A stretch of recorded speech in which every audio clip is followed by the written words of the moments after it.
Hey y'all, Pops here. You are powerful. What does that mean?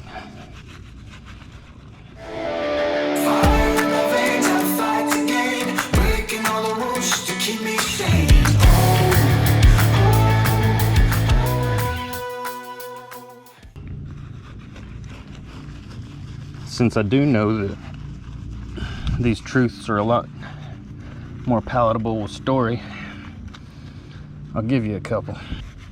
I learned about power in the Marine Corps, and though that's their overall message,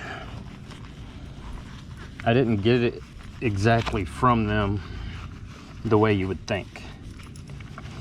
We had a guy in our platoon, he was a big guy, and what they do is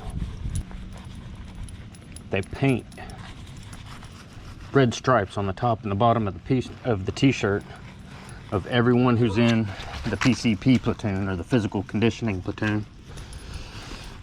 And that's how the drill instructors can tell at a glance someone needs special attention to get themselves in the physical condition required of a United States Marine. I cannot think of the guy's name right now. I'll write it on the screen if I look it up later and find it. The reason I'm telling you about this guy, I wanted out of the Marine Corps with every fiber of my being. I've never liked being told what to do or how to do it. And the thing about the Marine Corps is they kind of strip away your personal identity and teach you to do what you're told. Some called that brainwashing, but it serves a much higher purpose in a military organization. Anyway, the reason I mention all of this is because while I was in the midst of wanting to quit and give up and say I tried my best and just go home, I was watching this guy struggle all the time. You know, a 3-mile run when you're that overweight, that sucks, man. It's hard. But the thing about this guy was he never quit. He never gave up. He never even complained. He just kept pushing. He showed up every day. He did the work. Sometimes he'd fall out, but he would get back up and be in formation as soon as he was back on his feet. I'm not sure I ever even told that guy thank you. And if I do look up his name, I'm gonna try to find him out on Facebook and just send him a message and say thank you. Because him not giving up gave me the confidence to keep going, keep pushing, and keep on keeping on. Inner strength is in every single person. You just got to choose to find it. And that's where power's at. It's finding your limits and pushing past them. And even though everything in me wanted to quit,